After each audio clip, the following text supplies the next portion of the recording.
Hello दोस्तों। RSR English coaching में आप सबका स्वागत है।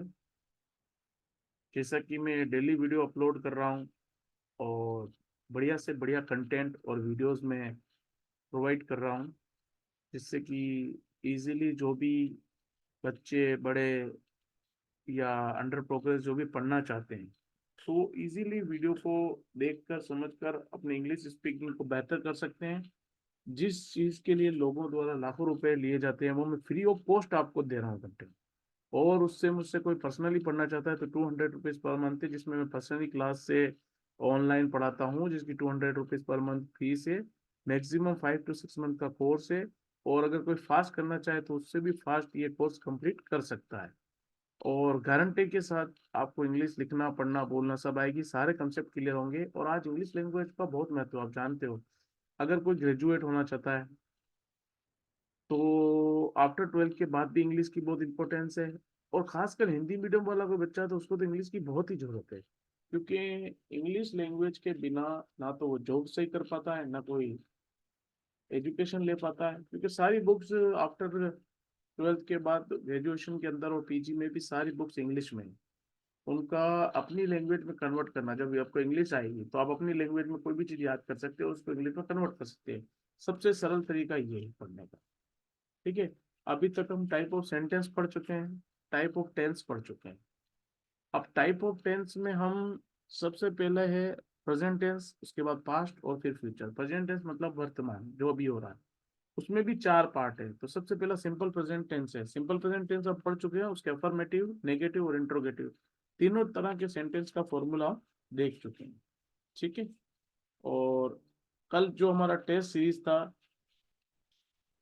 सिंपल प्रेजेंट के नेगेटिव और इंट्रोगेटिव का, उसकी टेस्ट सीरीज बाकी थी। तो सबसे पहले वह रोजाना घर नहीं जाता है, तो वाक्य के अंत में ता है, ती है, ते हैं, तो ये हुआ। और नहीं भी है तो ये हुआ सिंपल प्रेजेंट के नेगेटिव वाक्य, क्योंकि इसमें नहीं है। तो इसकी रचना मैंने आपको, इसका फॉर्मूला मैंने बताई था आपको। Subject plus helping verb plus not plus verb की फर्स्ट फॉर्म प्लस ऑब्जेक्ट। ठीक है। तो इसमें सब्जेक्ट क्या है? इसमें सब्जेक्ट वह, अब लड़ना जाता है, जाता है जब पता चला लड़का है, वह जाती है तो लड़की होती। तो वह जब लड़का हो तो वह के लिए इंग्लिश में ही आता है। रोजाना, घर, ये दोनों ही ऑब्जेक्ट है। ठीक है। नहीं को नोट है और जाता है जाना से बना, ये वर्ब है। ठीक है। तो सबसे पहले आएगा ही, सब्जेक्ट। हेल्पिंग वर्ब जो होता है प्रेजेंट में डू और डज होता है। ठीक है। ये हम पढ़ चुके हैं। Not, subject plus helping verb plus not plus verb की फर्स्ट फॉर्म गो, और जाने के बाद, गो के बाद यदि कोई जगह हो तो टू लग के वो जगह लगती है, हाउस। और एवरीडे, रोजाना। ठीक है। तो subject plus helping verb plus note plus verb की फर्स्ट फॉर्म प्लस ऑब्जेक्ट, तो घर जाता है टू हाउस एवरीडे, रोजाना।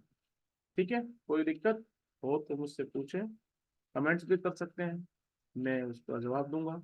आप चाहें तो मुझे पर्सनली इंटरेक्ट हो सकते हैं। मेरा मोबाइल नंबर है 9829680305, व्हाट्सअप नंबर भी है। दूसरा, वे सुबह जल्दी नहीं उठते हैं। तो वे मतलब दे, बहुवचन होगा, उठते हैं इसलिए। सुबह जल्दी, early in the morning English में कहते हैं। ठीक है। अर्ली इन द मॉर्निंग, सुबह जल्दी में। नहीं का नोट, उठना। ठीक है। वॉकअप वर्ब है, पूरा उठते हैं, उठना से बना है। तो दे, हेल्पिंग वर्ब आएगा। डू या डस तो बहुवचन के साथ आता है। डू, यहाँ एक वचन था या सिंगुलर था, यहाँ प्लूरल है, दे डू। नॉट आएगा, subject plus helping plus not plus verb की फर्स्ट फॉर्म वॉकअप, इसमें अर्ली इन द मॉर्निंग। ठीक है। क्या तुम उसे पसंद करते हो? इस वाक्य के लास्ट में ता है, ती ते हैं, तो ये सिंपल प्रेजेंट को वाक्य के प्रकार। क्या तुम उसे पसंद करते हो, इंट्रोगेटिव है। कौन सा? क्या तुम उसे पसंद करते हो, इसका उत्तर हाँ ना में, हाँ में या ना में दे सकते हैं।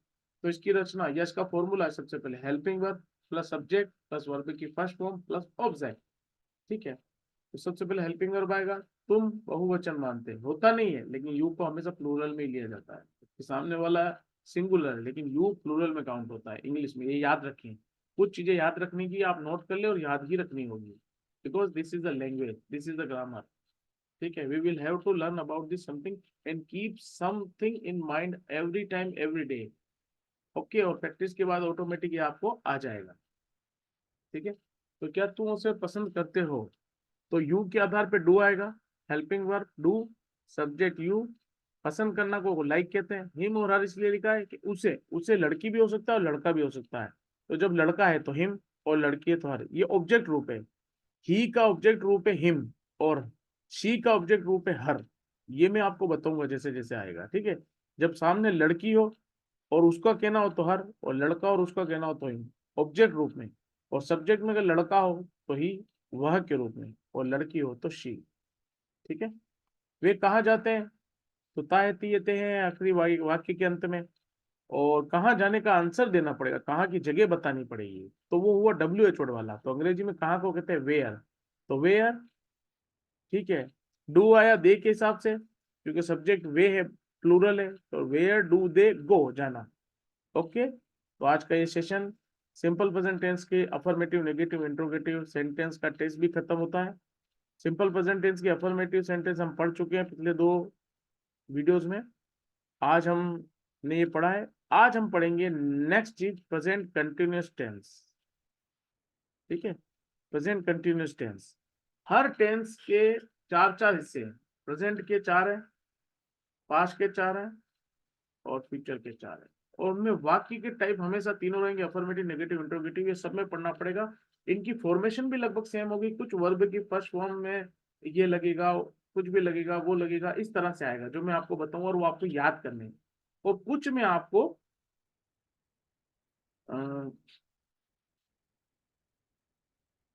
फॉर्मेशन थोड़ी चेंजेस होगी, हेल्पिंग वर्ब्स बदलेंगे, जो आपको देख के मैं फॉर्मूले में सारी चीज दिखा दूंगा। तो प्रेजेंट कंटिन्यूअस, इसके नाम से ही दिख रहा है, कंटिन्यूअस मतलब लगातार। जिस वाक्य के आखिर में रहा है, रही है, रहे हो जाता है, तो वाक्य प्रेजेंट कंटिन्यूअस टेंस का होता है। वह खा रहा है, वह जा रहा है, वह आ रहा है, वह पढ़ रहा है। ठीक है, इसमें वो भी आ सकता है, वह नहीं आ रहा है, वह नहीं जा रहा है, क्या वह आ रहा है, वह कहाँ जा रहा है, सब आ सकते हैं। तो अपन टाइप्स ऑफ सेंटेंस में पढ़ेंगे, फॉर्मूला वही है। तो सबसे पहले PCT, प्रेजेंट कंटिन्यूअस टेंस के अफर्मेटिव सेंटेंस। अफर्मेटिव सेंटेंस वो होते हैं जिनमें नहीं और मत नहीं होता है, और प्रश्न भी नहीं पूछा जाता है, सिंपल। ठीक है, जैसे वह पढ़ता है, क्या वह पढ़ रही है, तो इसमें नहीं और मत भी नहीं है। ठीक है, मना ही नहीं है, और ना ही इसमें प्रश्न पूछा है, तो ये क्या हुआ, अफर्मेटिव सेंटेंस। तो इसकी जो फॉर्मूला होता है, subject plus helping verb. Helping verb में ध्यान रखें, is, am, are, 3 helping verb होते हैं। सिंपल प्रेजेंट टेंस में हेल्पिंग वर्ब होते हैं 2, डू और डस। और प्रेजेंट कंटिन्यूअस में 3 होते हैं, इज, एम, आर। और वर्ब की फर्स्ट फॉर्म के साथ ING लगता है, और फिर ऑब्जेक्ट आता है। जैसे वह पढ़ा रही है, ठीक है, तो वह तो है सब्जेक्ट, रही है से लग रहा है कि लड़की है ये, क्योंकि पढ़ा रहा है तो लड़का होता है। वह पढ़ा रही है, तो वह लड़की है, या वह के लिए शी आएगा। पढ़ाना को अंग्रेजी में टीच कहते हैं, या पढ़ रही है, पढ़ाना है। ठीक है, तो ये वर्ब हो गया, वर्ब की फर्स्ट फॉर्म हो गई टीच। अब पहले मैं बता देता हूँ, इस किसके साथ आता है, सभी सिंगुलर के साथ आता है। एम के साथ हमेशा, आई के साथ एम आएगा, और इस हमेशा सभी सिंगुलर के साथ है। और प्लूरल के साथ इन दोनों को छोड़ के जितने भी प्लूरल्स है, उन बहुवचन जिनके साथ आर आएगा। तो वह पढ़ा रही है, तो वह सिंगुलर है, सब्जेक्ट है तो शी। इसके साथ इज आएगा, ये अपने यहां से देख लिया। टीच मतलब पढ़ाना, तो ING जुड़ जाएगा, टीचिंग, तो C is teaching and full stop. Very simple. वे गा रहे हैं, वे मतलब बहुवचन प्लूरल, दे। गाना गाने को कहते हैं सिंगिंग, गा रहे हैं सिंगिंग। गाना गाना तो सिंग अ सॉन्ग आता है, सॉन्ग लिखे नहीं, गा रहे हैं, केवल गा रहे हैं, तो सिंग मतलब गाना। वर्ब, तो दे प्लूरल है, आर, सिंगिंग, फुल स्टॉप। मैं देख रहा हूं, तो आई के साथ हमेशा एम आएगा, मैं मतलब तो आई एम सिंगिंग। सिंपल, इतना सिंपल तरीके से मैं कंटेंट दूंगा आपको कि आप पढ़ना सीख ही जाएंगे इंग्लिश। ये मेरी गारंटी है कि आप इंग्लिश पढ़ ही लेंगे। आप इसको ध्यान से पढ़ें। सबसे बेस्ट तरीका है नोट्स बनाएं। फिर भी आपको कोई दिक्कत हो तो आप मेरे मोबाइल नंबर पर मुझे मैसेज करें, कॉल भी कर सकते हैं। और मुझसे पर्सनल पढ़ाई लेना चाहते हैं ट्यूशन, तो पर्सनल भी ले सकते हैं। ठीक है, जिस चीज के लिए आप लाखों रुपए देते हैं, वो मैं फ्री ऑफ कॉस्ट पढ़ा रहा हूँ। फ्री समझकर उसको कचरा मत समझना, बिल्कुल इसको ध्यान से देखना, पढ़ना।